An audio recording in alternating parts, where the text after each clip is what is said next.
സെക്രട്ടറിയും മുൻ മന്ത്രിയുമായ ശ്രീ ഷിബു ബേബി ജോണാണ്. പതിറ്റാണ്ടുകളുടെ രാഷ്ട്രീയ സാമൂഹ്യ പൊതുപ്രവർത്തന പരിചയമുള്ള ശ്രീ ഷിബു ബേബി ജോൺ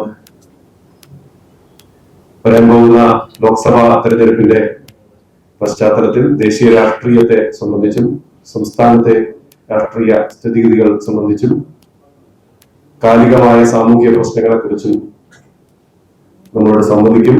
അദ്ദേഹത്തിന് സ്വാഗതം ആശംസിക്കാൻ പ്രസ് ക്ലബിന്റെ സെക്രട്ടറി ശ്രീ കെ എൻ സാനുവിനെ ക്ഷണിക്കുന്നു.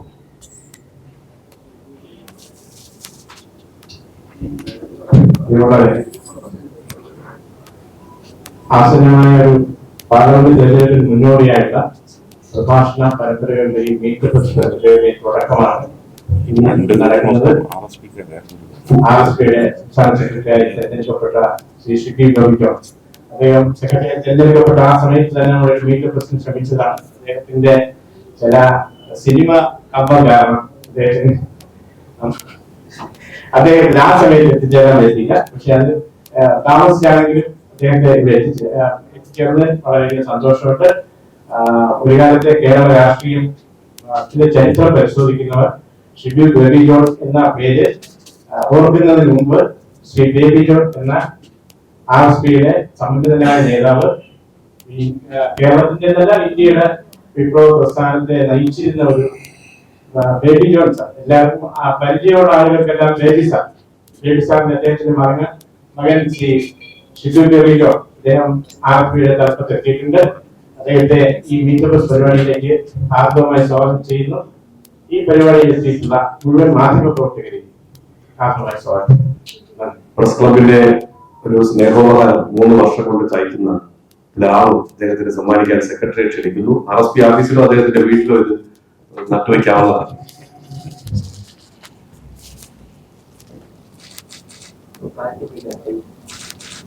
കുറച്ച് താഴ്ത്തിച്ചു, കുറച്ച്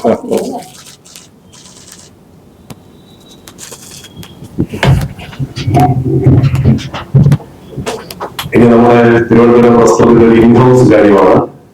സ്ഥലത്തെ മാധ്യമ പ്രവർത്തകരുടെ ആഘോഷമാണ് പ്രസ് ക്ലബിന്റെ കുടുംബമേള. ജനുവരി 26 ഉദയ് പാലസ് കൺവെൻഷൻ സെന്ററിൽ പ്രസ് ക്ലബ് അംഗങ്ങളും അവരുടെ കുടുംബാംഗങ്ങളും പങ്കെടുക്കുന്ന ഈ ആഘോഷത്തിന്റെ ഒരു ബുക്കിലെറ്റ് ഈ പരിപാടിയുടെ നമ്മുടെ ഈ കുടുംബങ്ങളുടെ ലോഗോ പ്രകാശനം ചെയ്തത് മഹാനടൻ മമ്മൂട്ടിയാണ്.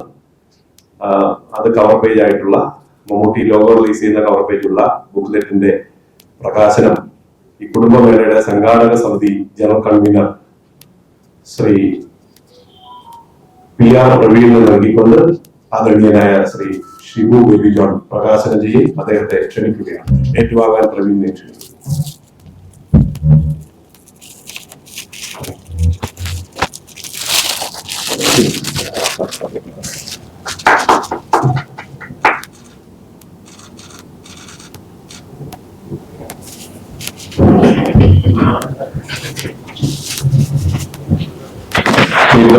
ആരംഭിക്കുന്നു. അദ്ദേഹത്തെ ക്ഷണിക്കുന്നു.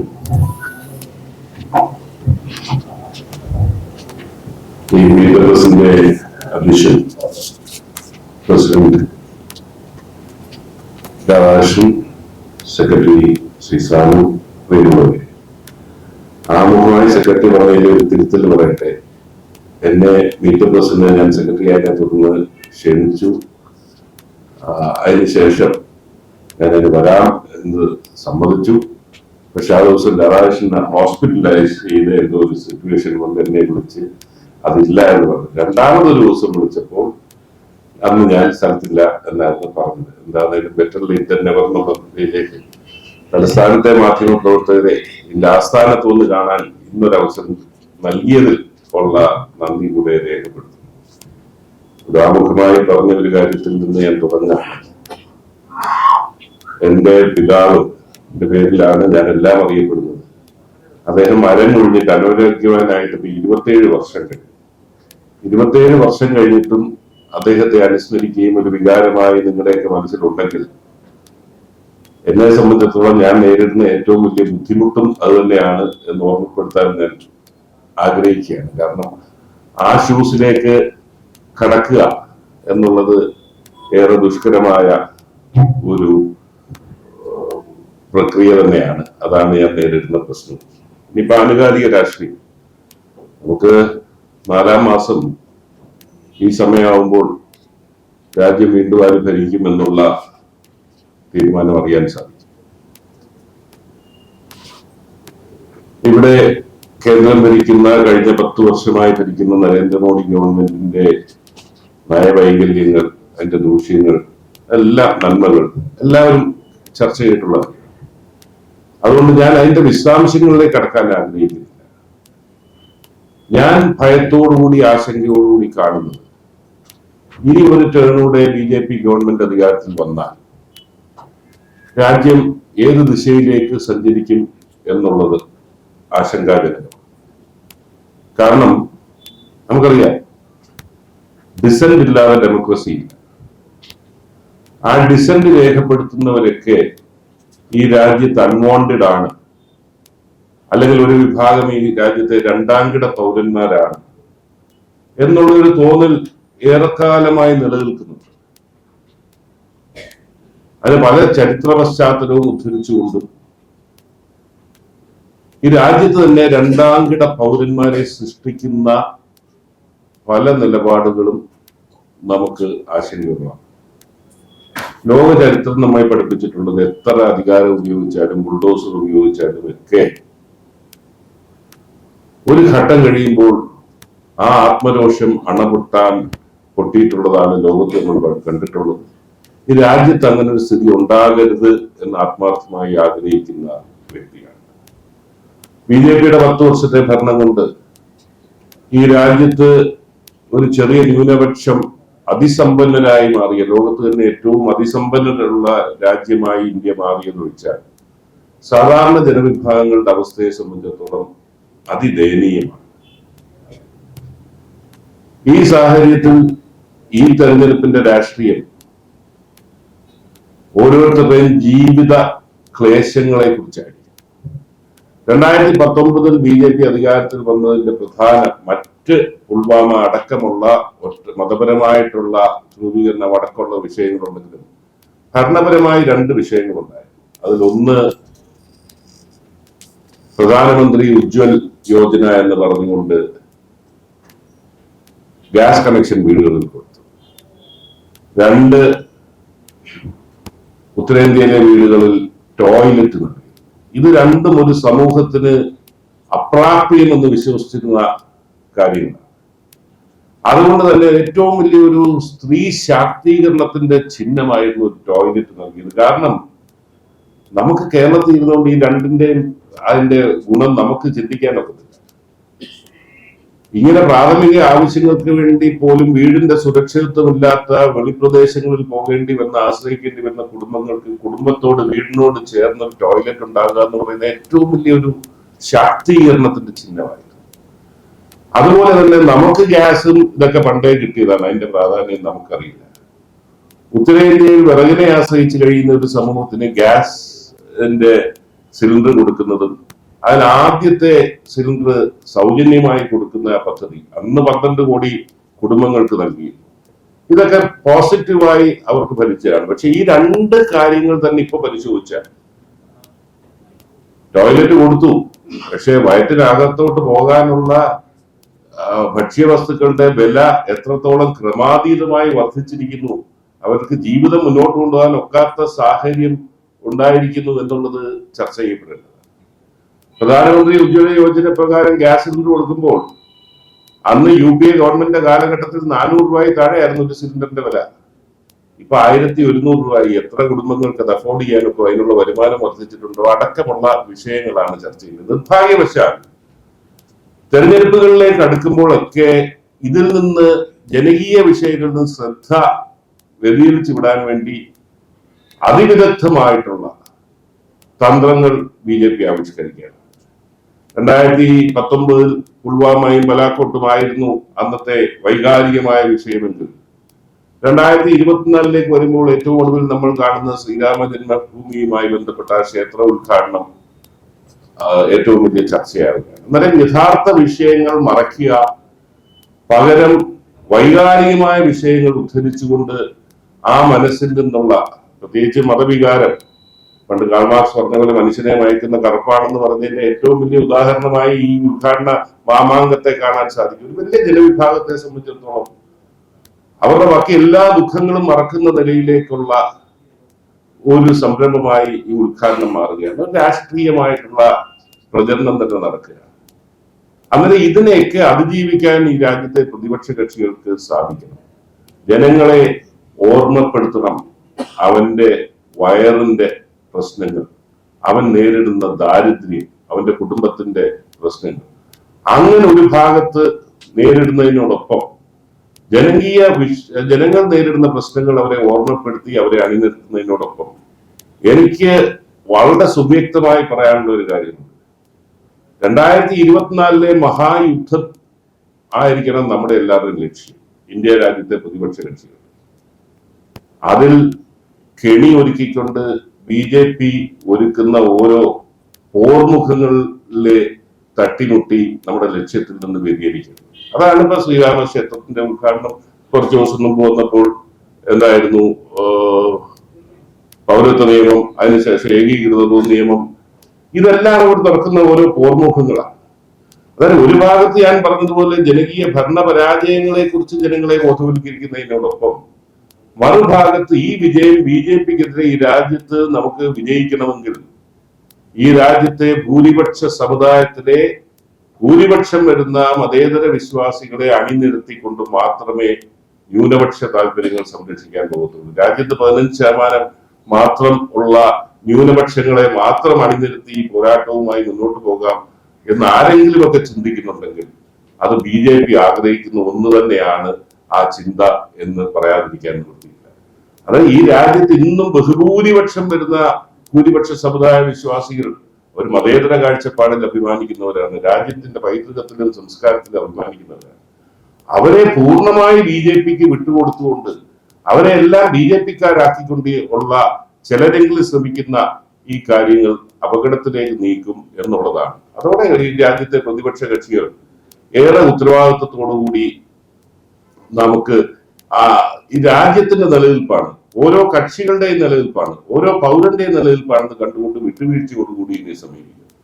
ഇവിടെയാണ് RSPയെ സംബന്ധിച്ചിടത്തോളം ഞങ്ങൾക്ക് വ്യക്തമായ കാഴ്ചപ്പാട് ഈ കാര്യത്തിലുണ്ട്.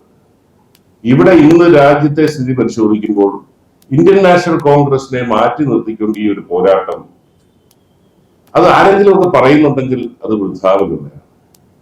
കഴിഞ്ഞ മാസം 4 നിയമസഭയിലെ തെരഞ്ഞെടുപ്പ് നടന്നു. ഇന്ത്യൻ നാഷണൽ കോൺഗ്രസ് ഒലിച്ചുപോയി എന്നാണ് വ്യാപകമായ പ്രചരണം നടന്നത്.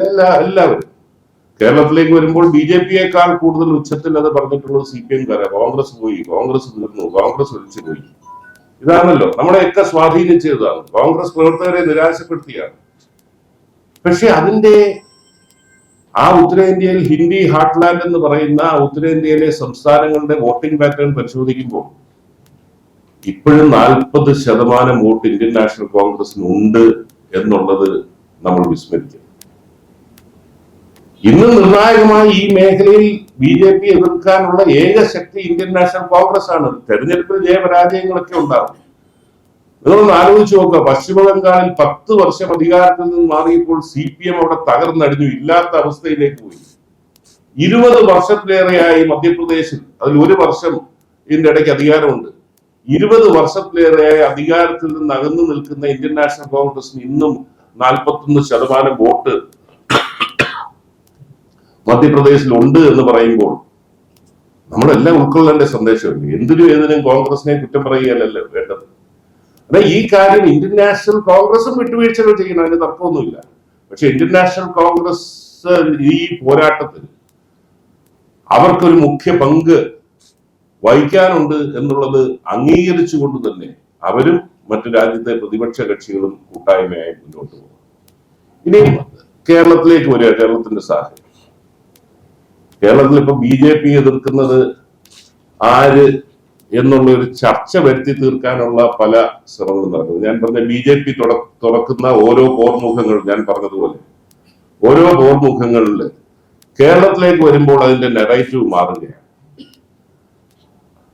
അതിന്റെ പിന്നിലൊക്കെ ഉള്ള രാഷ്ട്രീയം നമുക്കറിയാവുന്നതാണ് ഓരോ വിഷയം. പക്ഷെ ഞാൻ പറഞ്ഞ രാഷ്ട്രീയത്തിൽ നിന്നുകൊണ്ട് ആരാണ് BJP എതിർക്കുന്നത്? രാജ്യത്ത് ഇന്ത്യൻ നാഷണൽ കോൺഗ്രസ് അല്ലാതെ വേറെ ആരും എതിർക്കുന്നത്? രാഹുൽ ഗാന്ധി എന്ന വ്യക്തി എന്ന ഇന്ത്യ രാജ്യത്ത് BJP പരിഹസിച്ച് പപ്പു പറഞ്ഞ് ആക്ഷേപിച്ച് നിരവധി കേസുകൾ എടുത്ത് മുന്നോട്ട് പോയ രാഹുൽ ഗാന്ധി അല്ലാതെ മറ്റേത് പ്രതിപക്ഷ നേതാവിന്റെ സ്വരമാണ് നമുക്ക് കേൾക്കാൻ സാധിക്കുന്നത്? നമുക്ക് ഇഷ്ടമുണ്ടെങ്കിലും ഇല്ലെങ്കിലും അദ്ദേഹം നയിക്കുന്ന ഒറ്റയാർ പോരാട്ടം അംഗീകരിക്കാതിരിക്കാൻ നിവൃത്തിയുണ്ടോ? പക്ഷെ എന്തിനും ഏതിനും കോൺഗ്രസിനെ വിമർശിക്കുന്ന ഒരു കാര്യം ഓർക്കണം. അതുകൊണ്ടാണ് പറഞ്ഞത് രാഹുൽ ഗാന്ധിയുടെ നേതൃത്വത്തിൽ നടക്കുന്ന പോരാട്ടം കേരളത്തിലേക്ക് വരുമ്പോൾ അതിന് പിന്തുണ നൽകുക എന്നുള്ളതാണ് നമ്മുടെ ഉത്തരവാദിത്വം. ഇവിടെ ഇടതുപക്ഷം, പ്രത്യേകിച്ച് CPM ആണ് മതനിരപേക്ഷ സംരക്ഷിക്കുന്നത് അല്ലെങ്കിൽ നരേന്ദ്രമോദിയെ എതിർക്കുന്നത് എന്ന് വരുത്തി തീർക്കാൻ വേണ്ടി ഓരോ വിഷയത്തിലും നിലപാടുകൾ സ്വീകരിക്കുമ്പോൾ, പ്രത്യേകിച്ച് ന്യൂനപക്ഷങ്ങളുടെ ഭയാശങ്ക എങ്ങനെ മുതലാക്കാമെന്ന് റിസർച്ച് ചെയ്ത് നിലപാട് സ്വീകരിക്കുമ്പോൾ എനിക്ക് തിരുവനന്തപുരത്തെ മാധ്യമ പ്രവർത്തകരോട് ഒരു കാര്യം ചോദിക്കാനുണ്ട്. 140 നിയോജക മണ്ഡലങ്ങൾ പൂർത്തീകരിച്ച് കേരളത്തിന്റെ മുഖ്യമന്ത്രി തിരുവനന്തപുരത്ത് എത്തിയല്ലോ കഴിഞ്ഞ മാസം. ഒരൊറ്റ യോഗത്തിൽ നരേന്ദ്രമോദിയെ പേരെടുത്ത് വിമർശിച്ച ഒരു പ്രസംഗം നിങ്ങൾക്ക് ആർക്കെങ്കിലും കേട്ടിട്ടുണ്ടോ? നിങ്ങൾ കേട്ടിട്ടുണ്ടെങ്കിൽ മനഃപൂർവ്വം റിപ്പോർട്ട് ചെയ്യാതിരിക്കത്തില്ലല്ലോ. ഞാൻ പത്രത്തിലും കണ്ടിട്ടില്ല, TV-യിലും കണ്ടിട്ടില്ല.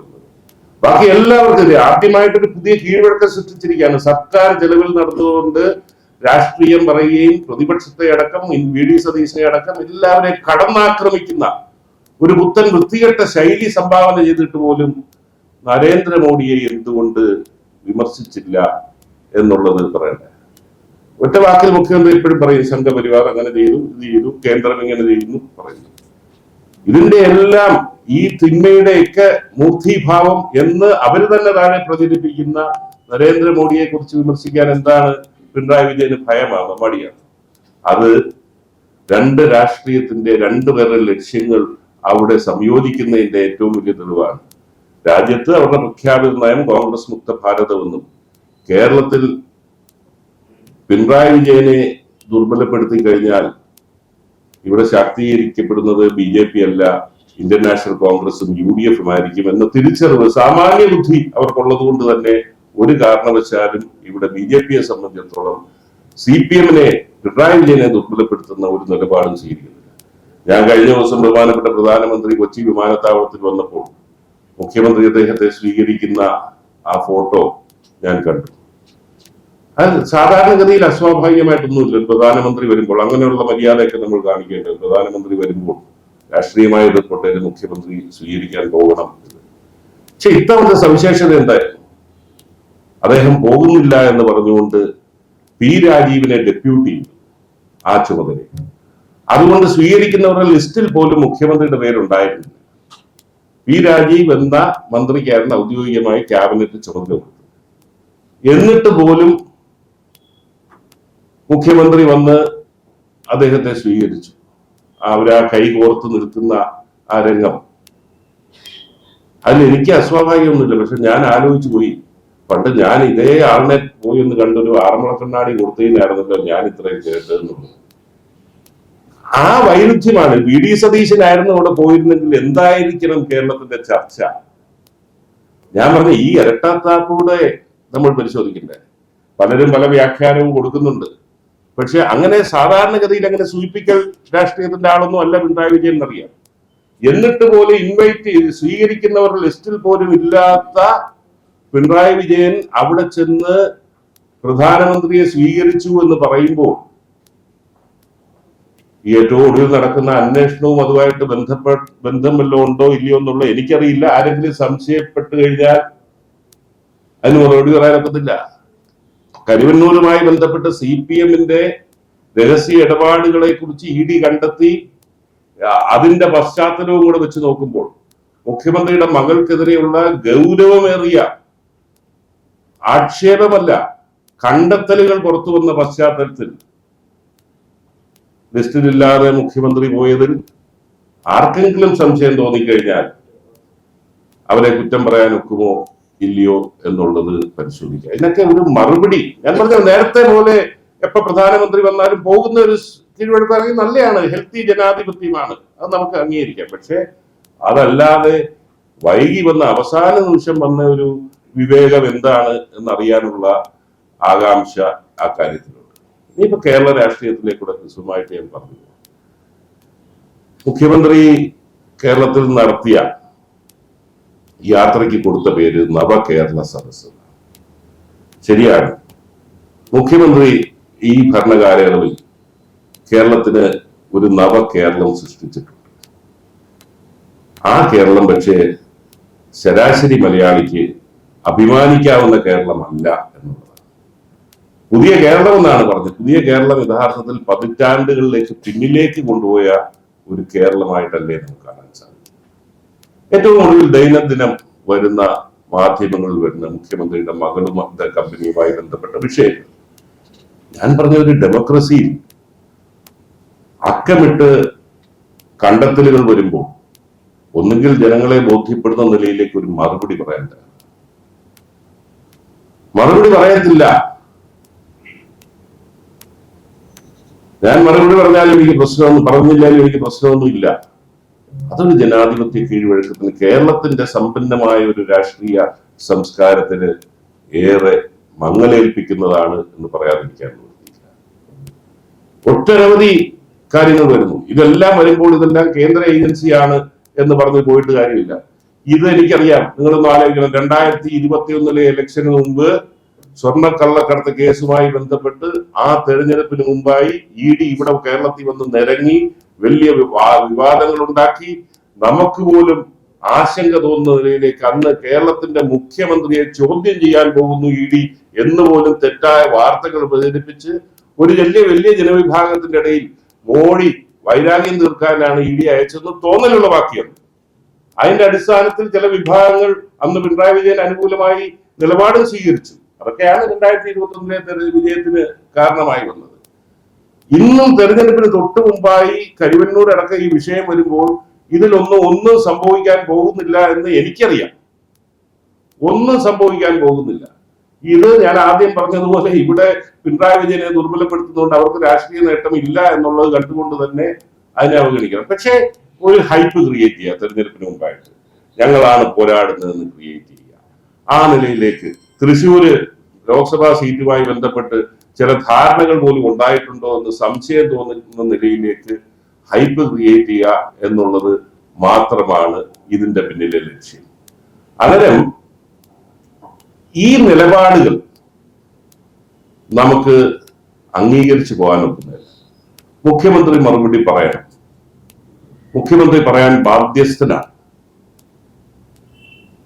അതിൽ നിന്ന് പോകുന്നത് കേരളത്തിന്റെ ഒരു സംസ്കാരത്തിൽ നിന്ന് വ്യതിചലിക്കുന്നതാണ് എന്ന് പറയുന്നില്ല. പിന്നെ ഓരോ മേഖലയിൽ നമ്മൾ പരിശോധിക്കുക. ഞാൻ എപ്പോഴും ചോദിക്കുന്ന ഒരു കാര്യം, കേരളത്തിൽ നവകേരളം പിണറായി വിജയൻ സൃഷ്ടിച്ചത് നിങ്ങൾക്കറിയാമല്ലോ. കൊല്ലത്ത് പാരിപ്പള്ളി അടുത്ത ആയൂര് കഴിഞ്ഞ നവംബർ മാസം അവസാനം ഒരു കുഞ്ഞിനെ തട്ടിക്കൊണ്ടുപോയി. അതൊരു ഒറ്റപ്പെട്ട സംഭവം ആയിട്ട് ഞാൻ കാണുന്നില്ല. കാരണം എല്ലാ ദിവസവും നമ്മൾ പത്രം വായിക്കുന്നു, TV കാണുന്നു. ഇത്തരം നികൃഷ്ടമായ കുറ്റകൃത്യങ്ങൾ നടന്നുകൊണ്ടിരിക്കുകയാണ് എല്ലാ ദിവസവും. 4 വയസ്സ് പ്രായമുള്ള കുഞ്ഞിനെ കോടാലിക്കടിച്ച് കൊല്ലുന്നു, 3 മാസങ്ങൾ പ്രായമുള്ള കുഞ്ഞിനെ അല്ലാതെ കൊല്ലുന്നു. ഇതൊക്കെ കേരളത്തിൽ മുമ്പ് ഉണ്ടായിട്ടുള്ള കാര്യങ്ങൾ. എല്ലാ ദിവസവും നമുക്ക് അപമാനകരമായി തോന്നുന്ന ഒരു കൊലപാതകം നടക്കുന്നുണ്ട്, ഒരു ബലാത്സംഗം നടക്കുന്നുണ്ട്. അതാണ് കേരളത്തിന്റെ ഒരു സംസ്കാരത്തിലെ മാറ്റം. അവിടെയാണ് വണ്ടിപ്പെരിയാർ നടന്ന 6 വയസ്സുള്ള കുഞ്ഞിനെ പീഡിപ്പിച്ച കേസിലെ പ്രതിയെ വെറുതെ വിടുകയും ഹൈക്കോടതി ഇയാൾ നിരപരാധിയാണെന്ന് പറഞ്ഞ് വിട്ടതല്ലല്ലോ. ഹൈക്കോടതി പറഞ്ഞത് ഇതിന്റെ തെളിവുകളൊന്നും ഹാജരാക്കാത്തത് കൊണ്ട് ഞങ്ങൾ വെറുതെ വിടുന്നു എന്നല്ലേ പറഞ്ഞത്. ആ നിലയിലേക്ക് ഹൈക്കോടതി പറയുന്നതും കൊല്ലം ജില്ലയിലെ തങ്ങളുഞ്ഞി മുസ്ലിയാർ കോളേജിൽ നിന്ന് വർഷങ്ങൾക്ക് മുമ്പ്, അന്ന് ഞാൻ പഠിച്ച കാലഘട്ടത്തിന് ശേഷമുള്ളതാണ്. അന്ന് കേരളത്തിൽ 5 എഞ്ചിനീയറിംഗ് കോളേജേ ഉള്ളൂ. ഇതുപോലത്തെ പോലെ മുക്കിനുമൂലയിലും എഞ്ചിനീയറിംഗ് കോളേജ് ഇല്ല. അതുകൊണ്ട് ഏറ്റവും നല്ല ക്രീം ഓഫ് ദ സൊസൈറ്റി എഞ്ചിനീയറിംഗിന് വന്നുകൊണ്ടിരുന്നു. അവിടുന്ന് കെമിക്കൽ എഞ്ചിനീയറിംഗിൽ ബിരുദം നേടി. വളരെ സമ്പന്നമായി എന്ന് വിശേഷിപ്പിക്കാവുന്ന ഒരു കുടുംബ പശ്ചാത്തലം, ഒരു ക്രിമിനൽ പശ്ചാത്തലവുമില്ല. ഭാര്യയും മകളുമല്ല. മകള് യൂട്യൂബിൽ അങ്ങേയറ്റം പോപ്പുലർ. അങ്ങനെയുള്ള ഒരു കുടുംബം ഒരു കൊട്ടേഷൻ സംഘമാണെങ്കിൽ, ഒരു ക്രിമിനൽ പശ്ചാത്തലമുള്ളവരാണെങ്കിൽ ഇങ്ങനെയൊക്കെ കുറ്റകൃത്യങ്ങൾ ആവിഷ്കരിക്കുമെന്ന് പറയാം. പക്ഷേ യാതൊരു ക്രിമിനൽ പശ്ചാത്തലവും ഇല്ലാത്ത ഒരു കുടുംബം 10 ലക്ഷം രൂപയ്ക്ക് വേണ്ടി ഈ കുഞ്ഞിനെ തട്ടിക്കൊണ്ട് വന്നു. ഇന്ന് ഞാനത് പൂർണ്ണമായും വിശ്വസിക്കുന്നില്ല, എനിക്കത് അംഗീകരിക്കാൻ പറ്റുന്നില്ല. ഇപ്പോഴും അത് ചെയ്യുന്നു, എന്താണെന്നുള്ള അറിയില്ല. പക്ഷെ അത് ശരിയാണെങ്കിൽ എന്തായിരിക്കും അവരെ പ്രേരിപ്പിച്ച ഘടകം? കേരളത്തിൽ മാറി വരുന്ന രാഷ്ട്രീയ സാഹചര്യം, ഇവിടുത്തെ സംസ്കാരം മാറി എന്തുമാകാം. ഇടുക്കിയിൽ ഒരു കുഞ്ഞിനെ ബലാത്സംഗം ചെയ്തിട്ട് വെട്ടിത്തൂക്കിയാലും കോടതി വെറുതെ വിടുന്ന പശ്ചാത്തലം, പോലീസിനെ രാഷ്ട്രീയവൽക്കരിച്ചതിന്റെ ഭാഗമായി ആത്മാഭിമാനമുള്ള പോലീസുകാർ നിർവീര്യമായി, ബാക്കി എല്ലാവരും ഈ ക്രിമിനലുകൾക്ക് സംരക്ഷണം നൽകുന്ന ഒരു വലിയ വിഭാഗമായി പോലീസ് സേന മാറിയത്. ആ രാഷ്ട്രീയവൽക്കരണം തന്നെയാണ് കേരളത്തിൽ നീതിന്യായ വ്യവസ്ഥയോട്, നമ്മുടെ പൗരബോധത്തിനോട് ഒക്കെ അതിനൊക്കെ ഏറ്റിട്ടുള്ള പ്രഹരം അത് തന്നെയാണ് എന്ന് പറയാതിരിക്കാൻ നിർത്തിയില്ല. ഒത്തിരി ഞാൻ ദീർഘിപ്പിക്കുന്നില്ല. ഓരോ ഘടകങ്ങൾ നിങ്ങൾ പരിശോധിക്കുക, മാധ്യമങ്ങൾ പരിശോധിക്കുക. നമ്മൾ കേരളം പ്രസിദ്ധമായ എന്തിനാണ്? ഏതൊക്കെ ഘടകങ്ങളിലാണ്? ഏറ്റവും പ്രധാനപ്പെട്ട നമ്മുടെ വിദ്യാഭ്യാസത്തിന്റെ ഉന്നത നിലവാരം കാരണമാണല്ലോ നമ്മൾ ലോകത്തിന്റെ എല്ലാ ഭാഗത്തും മലയാളി എത്തിച്ചേർന്നത്. കഴിഞ്ഞ ദിവസം ഞാൻ ക്ലീമിസ് പിതാവിനെ കണ്ടപ്പോഴാണ് കൊല്ലം ഫാറ്റിമാസ് കോളേജിൽ സീറ്റ് ഒഴിഞ്ഞു കിടക്കുന്നത് എനിക്കറിയായിരുന്നു. SB കോളേജിൽ ഒഴിഞ്ഞു കിടക്കുന്നത് കേട്ടു. മാറുവാനിയസ് കോളേജിൽ കഴിഞ്ഞ വർഷം അഡ്മിഷൻ ആർട്സ് പല കോഴ്സുകൾക്കും സീറ്റ് ഒഴിഞ്ഞു കിടക്കുന്നു എന്നുള്ളത് വിശ്വസിക്കാൻ. കേരളത്തിലെ നമ്പർ 1 കോളേജ് എന്ന് നമ്മൾ അഭിമാനിക്കുന്ന, ഞാൻ പഠിച്ച കോളേജ്, PDക്ക് പഠിച്ച കോളേജ്, 95% കുറവ് മാർക്കാണെങ്കിൽ ഇങ്ങോട്ട് അഡ്മിഷൻ വരണ്ട എന്ന് പ്രഖ്യാപിക്കുന്ന ആ കോളേജിൽ സീറ്റ് ഒഴിഞ്ഞു കിടക്കുന്നു എന്ന് പറയുമ്പോൾ നമ്മുടെ വിദ്യാഭ്യാസ നിലവാരം എത്രത്തോളം താഴെ പോയി. കുട്ടികളുടെ പലായനം നടക്കുന്നതിന്റെ തെളിവല്ലേ? എങ്ങനെ വിദ്യാഭ്യാസം മെച്ചപ്പെടും? കാരണം 6-8 യൂണിവേഴ്സിറ്റികളിൽ വൈസ് ചാൻസലർമാരില്ല, 60ഓളം കോളേജുകളിൽ പ്രിൻസിപ്പൽമാരില്ല. അങ്ങനെ ഇദ്ദേഹം സൃഷ്ടിച്ച നവകേരളം ഇതാണ്. ഞാൻ ഈ പറഞ്ഞതുപോലെ ആരോഗ്യരംഗം ഞാൻ ചോദിക്കട്ടെ, എക്സ്പയറി ഡേറ്റ് കഴിഞ്ഞ മരുന്നിന്റെ വിവാദം വന്നിട്ട് CAG കണ്ടെത്തൽ എത്രയോ മാസങ്ങളാണ്. ഒരു മറുപടി. ഈ നാട്ടിലെ ഏറ്റവും പാവപ്പെട്ട നമ്മുടെ ഹെൽത്ത് കെയർ സിസ്റ്റമാണ് ലോകത്തോട് കിടപിടിച്ചുകൊണ്ടിരുന്നത്. ഒരു മറുപടി ഈ ഭരണ സംവിധാനത്തിൽ ആരെങ്കിലും പറയും? Who is responsible? ഈ നാട്ടിലെ ഏറ്റവും പാവപ്പെട്ടവന് ഈ വിഷമായി മാറിയ ഈ മരുന്ന് കൊടുത്തതിന്റെ ഉത്തരവാദി ആരാണ്? ഇന്ന് മറുപടി പറയത്തില്ല എന്ന് പറഞ്ഞാൽ എന്ത് ചെയ്യാൻ? അതിന് ഞാൻ പറഞ്ഞില്ല, ദീർഘിപ്പിക്കുന്നില്ല. ഉമ്മൻചാണ്ടി ഗവൺമെന്റ് കാലഘട്ടത്തിൽ നിങ്ങളടക്കം ഞങ്ങളെയൊക്കെ പൊരിച്ചുകൊണ്ടിരുന്നത് മദ്യനയത്തിന്റെ പേരിലായിരുന്നു അല്ലേ? ഇന്ന് മുഖ്യമന്ത്രി എന്ന് പറയുന്ന കേരളത്തിന്റെ പ്രശ്നം എന്താണ്? മയക്കുമരുന്നിന്റെ വ്യാപനം. ആരായി 8 വർഷം ഭരിച്ചത്? ഉണ്ടായില്ല. അതുകൊണ്ട് ആരാ ഉത്തരവാദി? നമുക്കറിയാം. വളരെ യാദൃശ്യമായി ഇവിടെ കിട്ടിയ ഒരു വിവരമാണ്. ഈ ശംഭു എന്ന് പറഞ്ഞൊരു സാധനം ഉണ്ടല്ലോ, ഇവിടെ കേരളത്തിൽ നിരോധിച്ചിരിക്കുകയാണ്. പല പേരുകളുണ്ട്. കേരളത്തിൽ നിരോധിച്ചിരിക്കുകയാണ്. ഇത് കർണാടകത്തിൽ ചെന്നാൽ ഒരു കടയിൽ 5 രൂപയുള്ളൂ.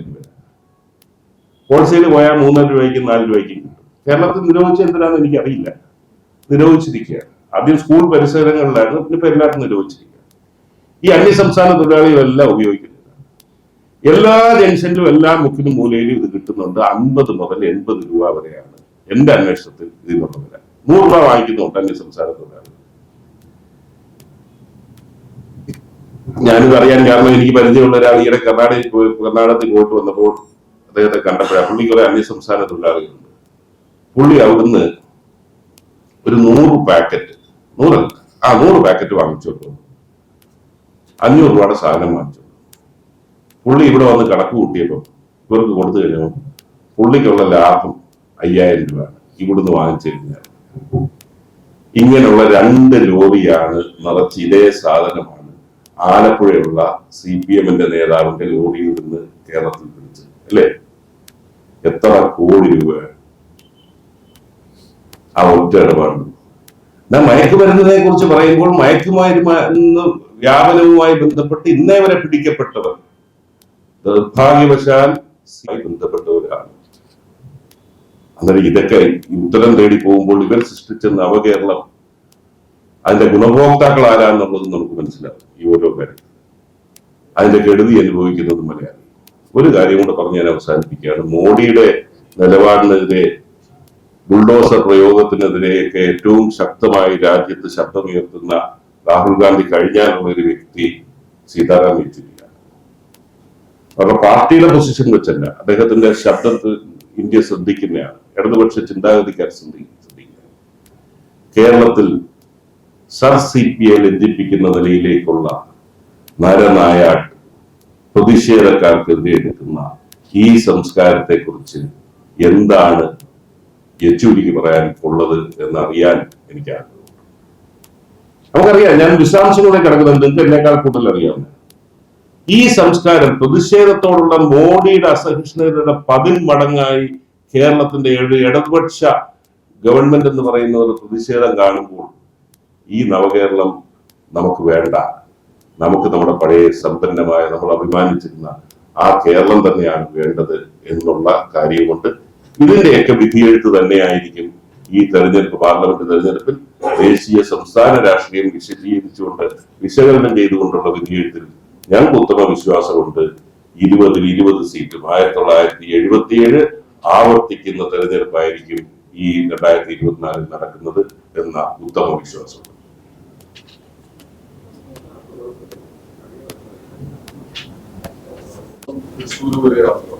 അവിടെ യുഡിഎഫിനെ സംബന്ധിച്ചിടത്തോളം വലിയ ആശങ്കയില്ല. ഇങ്ങനെ വരുന്നു, പൊതുവെ അഭ്യൂഹം അവിടെ BJPക്ക് വലിയ മുന്നേറ്റം ജയിക്കുന്നതൊക്കെ പ്രചാരം വലിയ തോതിലുണ്ടായിരുന്നു. മോദിയുടെ 2 വട്ടമുള്ള വരവോടെ അല്ല, ഇതിൽ വളരെ കുറച്ചു നാൾ മുമ്പ് പോലുള്ള അവിടുത്തെ പ്രവർത്തനം പരിശോധിക്കുമ്പോൾ ഇതിലൊരു അന്തർധാര സംശയിക്കേണ്ടിയിരിക്കും. ഞാൻ നേരത്തെ ഒന്ന് കൊല്ലത്ത് പറഞ്ഞ സുരേഷ് ഗോപി എന്ന സിനിമയിലെ താരമൂല്യമുള്ള വ്യക്തിക്ക് രാഷ്ട്രീയത്തിൽ ഒരു താരപരിവേഷം നൽകുന്ന നിലയിലേക്ക് പല സംഭവങ്ങളും കിടക്കുകയാണ്. ദൗർഭാഗ്യകരമായ ഒരു മാധ്യമ പ്രവർത്തകനുമായിട്ടുള്ള ഇതിനൊക്കെ അവിടൊക്കെ നടത്തിയ സൈബർ അറ്റാക്കും കാര്യമൊക്കെ ബോധപൂർവമാണോ എന്ന് ഞാൻ സംശയിക്കുന്നു. കാരണം അദ്ദേഹത്തിനോടൊരു സിമ്പതി പലർക്കും തോന്നുന്ന നിലയിലേക്കായി CPMന്റെ ഭാഗത്തു നിന്ന് വന്നിട്ടുള്ള കടന്നാക്രമണം. ഇതെല്ലാം നിസ്സാരമായി അല്ലെങ്കിൽ തലയിലാള് താമസം ഇല്ലാത്തവരാണെന്ന് ഞാൻ പറയുന്നില്ല, അതൊക്കെ അറിവുള്ളവർ തന്നെ ആ നിലയിലേക്ക് അഴിച്ചു വിട്ടത് പോലെയാണ് സുരേഷ് ഗോപി എന്ന രാഷ്ട്രീയ പ്രവർത്തകരെ സംബന്ധിച്ചിടത്തോളം മറ്റൊരു പരിവേഷം. അതിനെ തുടർന്ന് ഓരോ സംഭവ വികാസങ്ങളും ഇവർ സ്വീകരിക്കുന്ന നിലപാട് BJPക്ക് ആളെ കൂട്ടാൻ വേണ്ടി ഉപകരിക്കുന്നത് മാത്രമാണ് എന്ന് പറയാതിരിക്കാൻ നിവൃത്തിയില്ല. ഏറ്റവും ഒടുവിൽ KS ചിത്ര പോലുള്ള ആ സാധുവായ ആ സ്ത്രീക്ക് നേരെ നടന്ന ഒരു വിശ്വാസി ആയിപ്പോയി എന്നുള്ള ഒറ്റ തെറ്റ് അത് നടന്ന ആക്രമണം. എന്നാൽ അതിന് സമാനമായി സുരേഷ് ഗോപിയെ സംബന്ധിച്ച് കേന്ദ്രീകരിച്ച് നടത്തിയിട്ടുള്ള ആ പ്രവർത്തനങ്ങൾ സുരേഷ് ഗോപിക്ക് ഒരു വിക്ടിമിന്റെ, ഒരു ഇരയുടെ ഒരു പരിവേഷം നേടിക്കൊടുക്കാൻ സാധിച്ചു. ഇതെല്ലാം കൂടെ കൂട്ടി വായിക്കുമ്പോൾ നിങ്ങൾ പറയുന്നതിൽ എനിക്ക് ആ വികാരത്തോട് ഞാൻ യോജിക്കുന്നെങ്കിലും തൃശ്ശൂരിലെ രാഷ്ട്രീയ പ്രബുദ്ധതയുള്ള ജനങ്ങൾ അതിനപ്പുറമായി രാജ്യ താല്പര്യങ്ങൾ മുന്നിൽ നിർത്തി തന്നെ ഈ തെരഞ്ഞെടുപ്പിൽ വിലയിരുത്തും എന്നുള്ള കാര്യത്തിൽ എനിക്ക് യാതൊരു ആശങ്കയില്ല.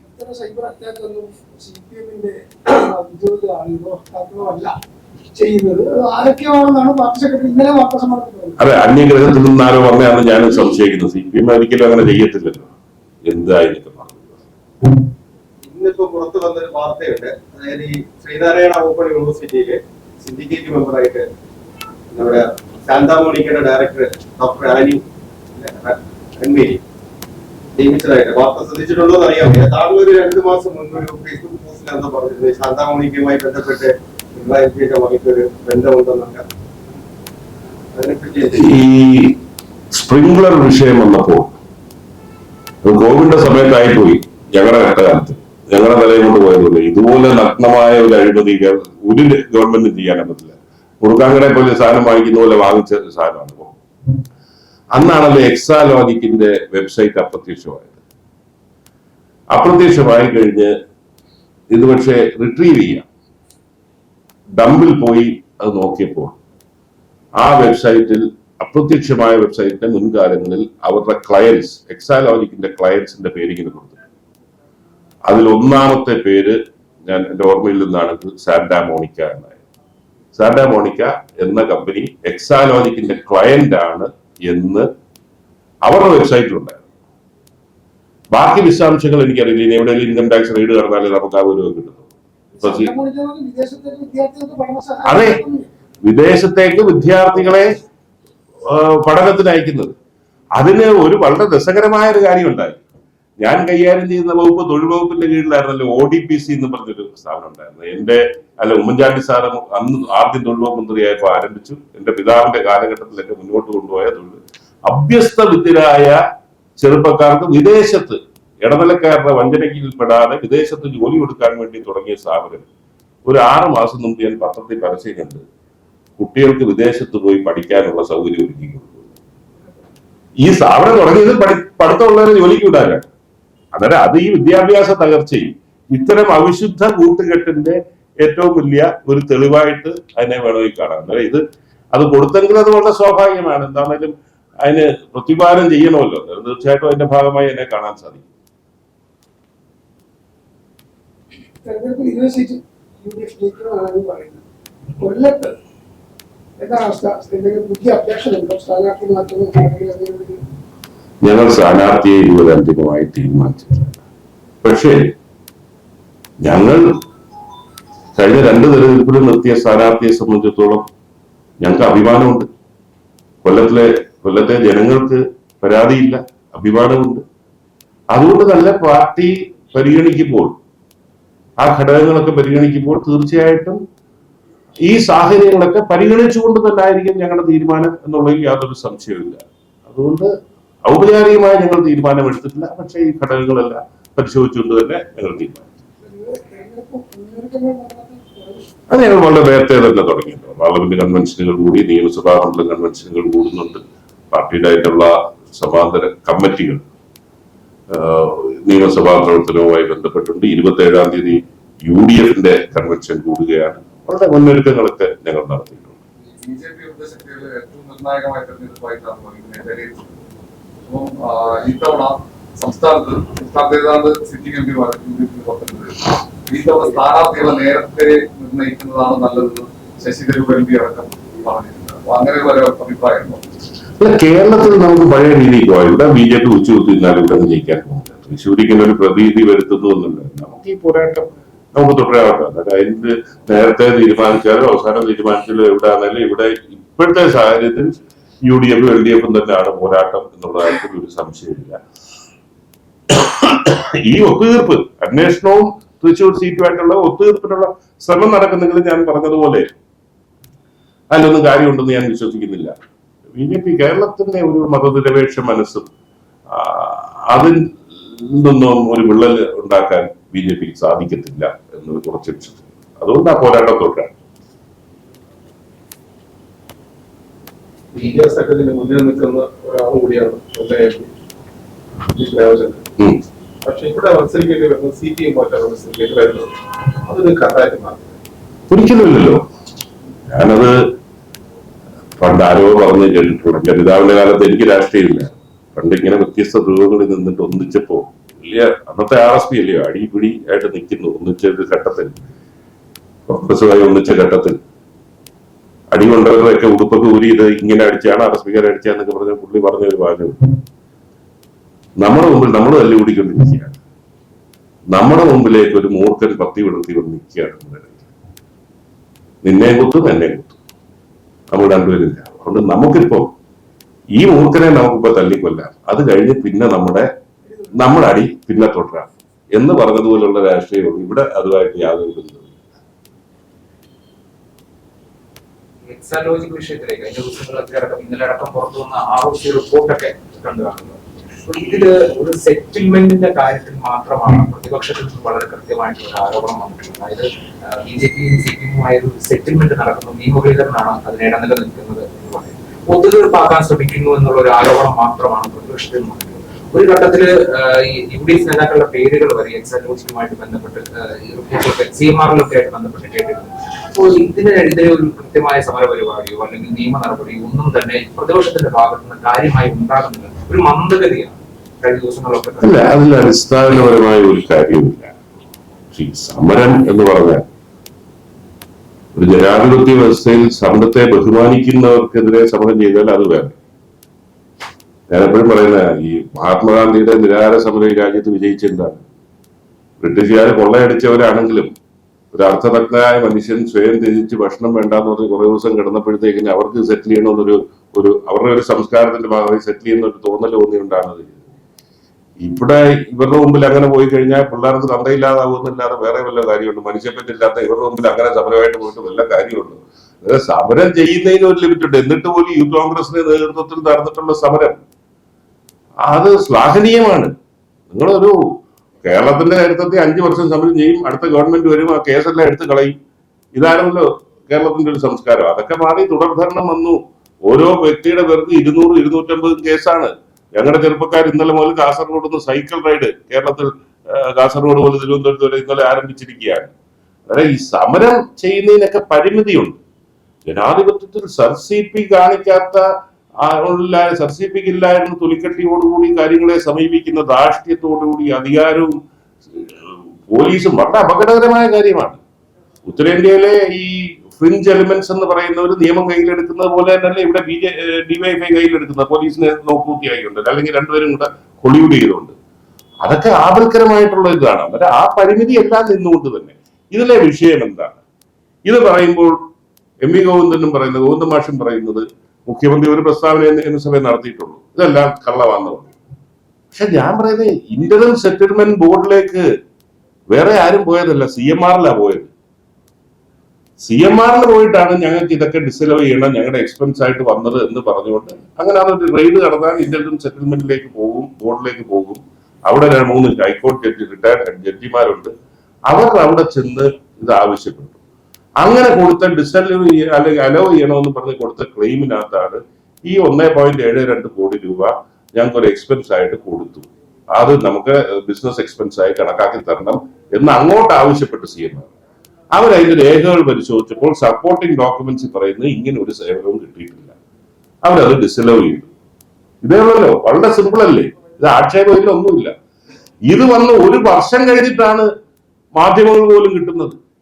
മറ്റേ ഒരു നമ്മുടെ BJPക്ക് എതിർക്കുന്ന ഏതെങ്കിലും ഒരു നേതാവിന്റെ ഗേറ്റിന്റെ സൈഡിൽ കൂടെ ആരെങ്കിലും പോയി കഴിഞ്ഞാൽ വാർത്തയാകുന്ന കാലഘട്ടത്തിലാണ് 1 വർഷം രഹസ്യമായിട്ട് വെച്ചു. എന്നിട്ടാണ് മാധ്യമം മനോരമ അത് ആദ്യമായി പുറത്തുവിടുന്നത്. ഞങ്ങൾക്കൊക്കെ ഇത് 2-3 വർഷം മുമ്പേ വിവരം ഉണ്ടായിരുന്നു. ഒരു കടലാസിനൊന്നും കിട്ടാത്ത സീക്രസി ആയിരുന്നു ഈ വിഷയമായിരുന്നത്. അതായത് ഇത് അങ്ങോട്ട് പോയി, ഇത് കേന്ദ്രത്തിന്റെ അല്ലെങ്കിൽ മനഃപൂർവ്വമാണെങ്കിൽ എന്തുകൊണ്ട് ഇതുവരെ മുഖ്യമന്ത്രിയുടെ മകളോ ആ കമ്പനിയോ സുപ്രീം കോടതിയെ സമീപിച്ചില്ല? ഇന്ററിം സെറ്റിൽമെന്റ് ബോർഡിന്റെ തീരുമാനങ്ങൾക്കെതിരെ പോകേണ്ടത് ഇന്ത്യൻ സുപ്രീം കോടതിയിൽ മാത്രമാണ്. എന്തുകൊണ്ട് സമീപിക്കുന്നില്ല? സമീപിക്കാൻ ഒക്കത്തില്ല. അങ്ങോട്ട് പോയി പറഞ്ഞാണ് ഞങ്ങൾക്ക് ഇത് അലോ ചെയ്ത് തരണമെന്ന്, അവർ ഡിസലോ ചെയ്തു.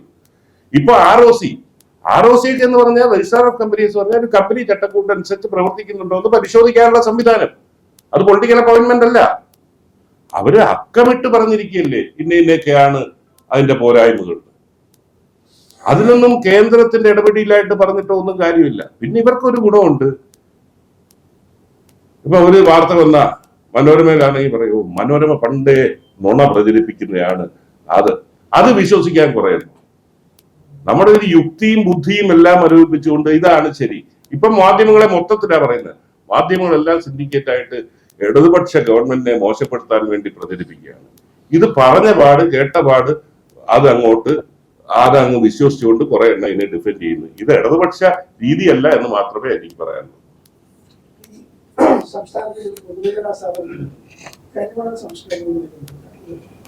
എന്നിട്ട് CMR-ന് വഴിവിട്ട് സഹായം ചെയ്തു എന്ന പേരിലാണ് ഈ KSIDC ഈ ആരോപണം.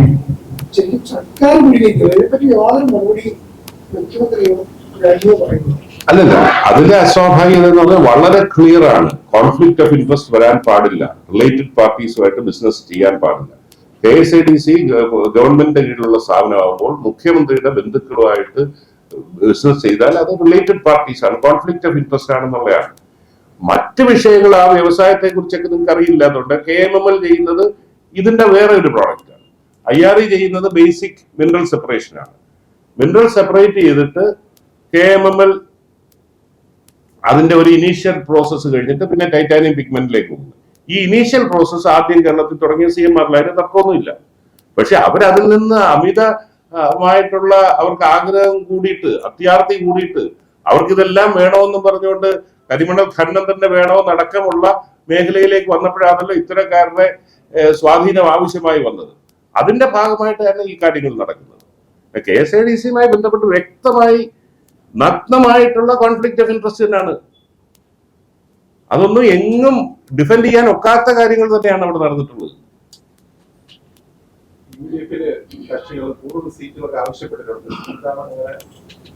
അല്ല, ഞങ്ങൾക്ക് ഇപ്പോഴെല്ലാം ചോദിക്കാനൊക്കെ തുടങ്ങും. ചോദിച്ചെങ്കിൽ നിയമസഭ തെരഞ്ഞെടുപ്പ് കഴിഞ്ഞ് ചോദിച്ചിട്ട് വല്ല വാർത്ത വരുമോ? അതുകൊണ്ട് സ്വാഭാവികമായിട്ട് ചോദിക്കും, സമവായം ഉണ്ടാകും. അതൊക്കെ ഒരു പ്രശ്നമുള്ള കാര്യമല്ലല്ലോ. നിങ്ങളുടെ ഈ ചോദ്യം അപ്പുറത്ത് ഭയങ്കര വഴി കൊടുക്കലല്ലേ? അല്ല, ഞങ്ങൾ വേറെ ചോദിച്ചിട്ടില്ല. ഞങ്ങൾക്ക് ആകെ കൊല്ലം സീറ്റാവുന്നത്. ഘടകകക്ഷികളുടെ ഞാൻ ഈ അടുത്ത് ഒരു ദിവസം വായിച്ചല്ലോ, LDF ഏതോ കക്ഷി ഇതുപോലെ സീറ്റ് ചോദിച്ചേക്കുന്നു. കഴിഞ്ഞ ആഴ്ച വന്നല്ലോ. അത് ചോദിക്കുന്നത് അപ്പൊ ഓരോ കക്ഷിക്ക് ഞങ്ങൾ വിലയിരുത്തുമ്പോൾ ഞങ്ങൾക്ക് ഇത്ര സീറ്റിന് അർഹതയുണ്ടെന്ന് അവർക്ക് തോന്നലുണ്ടാകും. അത് ചോദിക്കുന്നത് ജനാധിപത്യ പ്രക്രിയയിൽ സ്വാഭാവികമാണ്. ഞാൻ ഈ പറഞ്ഞതുപോലെ ഈ സമയത്ത് ചോദിക്കുമ്പോഴാണല്ലോ, അതിനെല്ലാം ഒരു സമയമുണ്ടല്ലോ എന്ന് പറഞ്ഞ പോലെ അത് തീരുമാനമാകാനും ഒരു സമയമുണ്ട്. അന്നേരം അങ്ങ് തീരുമാനിച്ചോളൂ, വേറെ കുഴപ്പമൊന്നുമില്ല. അത് ഞാൻ പറയുന്നില്ല. പക്ഷെ സാധാരണയുള്ള പ്രക്രിയ ഇങ്ങനെ തന്നെയാണ് എന്ന് നമുക്കറിയാം.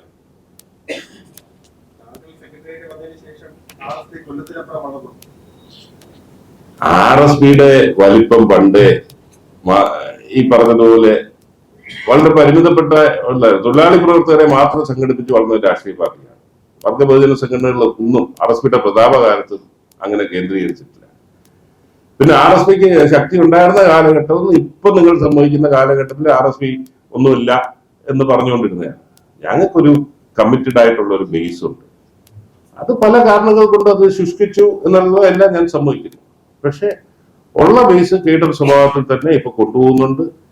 അത് തീർച്ചയായിട്ടും എന്താണെങ്കിലും ഞങ്ങൾക്ക് മലപ്പുറത്ത് അല്ലെങ്കിൽ കോഴിക്കോട് RSP ഉണ്ടോന്ന് ചോദിച്ചാൽ ഉണ്ട്. അല്ലാതെ നമുക്കറിയാമല്ലോ. ഇപ്പം CPM കേരളം വിട്ടവിടെ ഉണ്ടോന്ന് ചോദിച്ചാൽ ഉണ്ട് എന്ന് പറയുന്നത് പോലെ തന്നെ ഞങ്ങൾക്കും അവിടെ ഉണ്ട്. അങ്ങനെയൊക്കെ തന്നെ പോകുന്നുണ്ട്. BJP CPM റിലേഷൻ ആരോപിക്കുന്നതിന്റെ പൊളിറ്റിക്സ് എന്താണ്? അല്ലെങ്കിൽ അവർ ഒരുമിച്ച് നിൽക്കുന്നത് UDF തകർത്തുകൊണ്ട് BJP ഒരു പ്രധാന ഭൂരിപക്ഷം ആയി കൊണ്ടുവരാൻ CPM ആണ്. ചിലപ്പോൾ ലേറ്റായിട്ട് ഞാൻ തുടങ്ങിയതിലാണ്. കാരണം രാഷ്ട്രീയമാണ്, ജസ്റ്റ് പൊളിറ്റിക്സ്. BJPക്ക് വേണ്ടത് അവർക്ക് കേന്ദ്രത്തിൽ ഭരണത്തിൽ വേണം.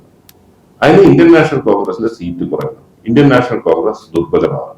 അത് ഇന്ത്യയിലുടനീളം. കേരളത്തിന്റെ രാഷ്ട്രീയ പശ്ചാത്തലം പരിശോധിക്കുമ്പോൾ ഇവിടെ ഈ അഴിമതി കാണിക്കുന്ന, ഈ നിലയിൽ പ്രവർത്തിക്കുന്ന പിണറായി വിജയന്റെ ഗവൺമെന്റും LDFും ദുർബലപ്പെട്ടാൽ ഇവിടെ കോൺഗ്രസ് ശാക്തീകരിക്കപ്പെടും. BJPയുടെ വളരത്തില്ലെന്ന് മോഡിക്കറിയാം. ഇവിടെ ഉള്ളവരെന്ത് പറഞ്ഞു നടന്നാൽ. അതുകൊണ്ട് ആ പൊളിറ്റിക്സിനോട് അവർക്ക് താല്പര്യമില്ല. അതാണ് ഈ കോംപ്രമൈസിലേക്ക് എത്തുന്നത്. അവരുടെ പൊളിറ്റിക്സ് ആണ്. CPMന്റെ പൊളിറ്റിക്സ് എന്താണ്? ആകെ ഉള്ളത് ഇതിപ്പോ ഇതാ. ഇവിടെ പിടിച്ചിരിക്കണമെങ്കിൽ കോൺഗ്രസ്, BJPക്ക് അല്പം വോട്ട് കൂടിയാലും കുഴപ്പമില്ല, കോൺഗ്രസ് ദുർബലമാണെന്ന് CPM വിചാരിക്കുന്നു. That is politics.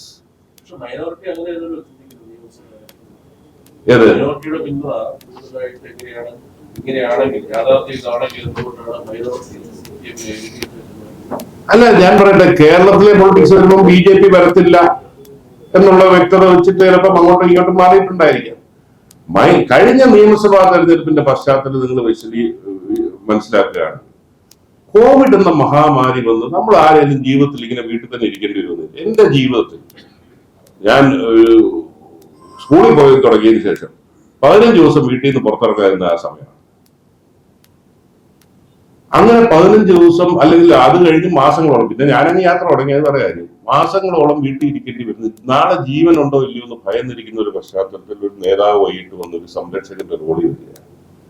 അവിടെ 2 കാര്യങ്ങൾ ചെയ്തു. ഒന്ന്, കിറ്റ് കൊടുത്തത്. 2, പെൻഷൻ അവസാന വർഷം 4 തവണ കൂട്ടി. അതിന്റെ ഇപ്പൊ കൊടുക്കാൻ പറ്റാതെ കിടക്കുന്നു. ഇതെല്ലാം വല്ലാതെ ജനങ്ങളെ സ്വാധീനിച്ച ആ ഒരു പശ്ചാത്തലം. അതിന്റെ കൂടെയാണ് ഞാൻ നേരത്തെ പറഞ്ഞപ്പോ എല്ലാവരും തോന്നുന്നു, നമ്മൾ ED ഇങ്ങോട്ട് വന്ന് ആ നിയമസഭാ തെരഞ്ഞെടുപ്പ് വേളയിൽ ഒരു അഡ്ജസ്റ്റ്മെന്റ് രാഷ്ട്രീയത്തിന്റെ അന്നാണ് ആകെ ഈ കാലയളവിൽ പിണറായി വിജയൻ അമിത്ഷായ്ക്ക് ഒരു വാചകം പറഞ്ഞു, ഈ തടിയൊന്നും പോരാ കേരളത്തിൽ. ഇപ്പൊ മാസ് ഡയലോഗ് ഇല്ലേ, മാസ് ഡയലോഗ് അങ്ങോട്ട് ഹരം പിടിപ്പിക്കുന്നു. ED ഇപ്പം പിണറായി വിജയനെ ചോദ്യം ചെയ്യാൻ പോകുന്ന അടക്കമുള്ള ആ തെരഞ്ഞെടുപ്പ് വേളയിൽ ഇങ്ങനെ പ്രചരണമല്ലേ. സ്വാഭാവികമായി BJP ഭയത്തോട് കാണുന്ന ഒരു വിഭാഗം പിണറായി വിജയനെ വേട്ടയാടുന്നു എന്ന് ചിന്തിച്ചുകൊണ്ട് ഈ കോമ്പിനേഷൻ ഓഫ് ഫാക്ടേഴ്സ്, കിറ്റ് കൊടുത്ത് പെൻഷൻ കൊടുത്ത് പാവപ്പെട്ടവരുടെ ഗവൺമെന്റ് സ്ഥാപിച്ചതിനോടൊപ്പം ഇത്തരം ഈ പറഞ്ഞതുപോലുള്ള ഫാക്ടേഴ്സ് കൂടെ വന്നപ്പോൾ ന്യൂനപക്ഷ വോട്ട് ഷിഫ്റ്റ് ഉണ്ടായെന്നുള്ളൊരു ഇതാണ്. പക്ഷെ അന്ന് ഈ പെൻഷൻ കൊടുത്തതിന്റെ ആയിരുന്നു പ്രചരണമെങ്കിൽ ഇന്ന് പെൻഷൻ കിട്ടുന്ന അമ്മമാരുടെ പ്രതീകമായിട്ടാണ് ഇടുക്കിയിലെ മറിയക്കുട്ടി നിൽക്കുന്നത്. ആ നിലയിലേക്ക് അവിടെ ഞാൻ പറഞ്ഞ പോലെ മതവും ഇതൊക്കെ രണ്ടാമതാണ്. മനുഷ്യന്റെ അടിസ്ഥാനപരമായ കാര്യങ്ങളെ സംബന്ധിച്ചിടത്തോളം അവന്റെ ദുഃഖവും അതിന്റെ പ്രതിഷേധം തന്നെയാണ് ഇവിടെ രേഖപ്പെടുന്നത്. ഒരു സംശയം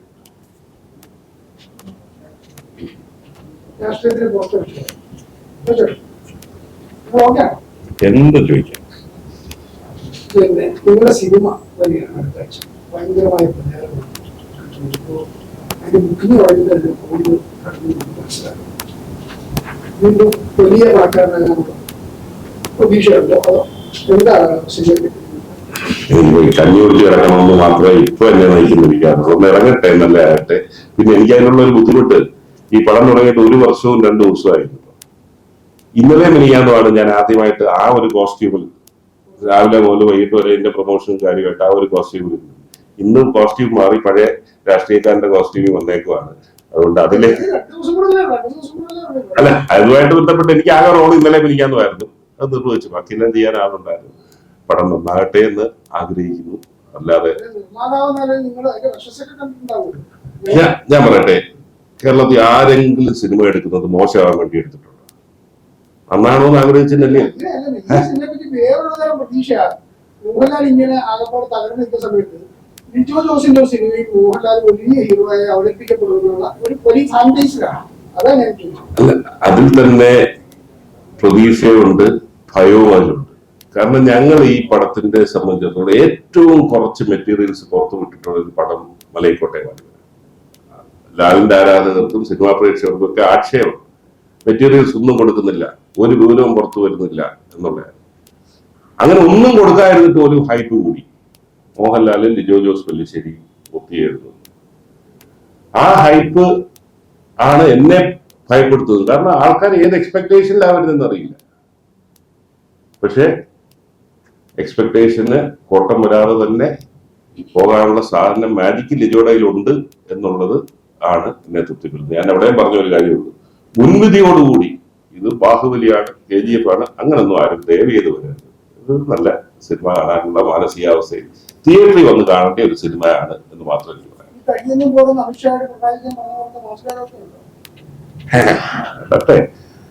തിയേറ്ററിൽ കാണൂ. സഞ്ജയല്ലേ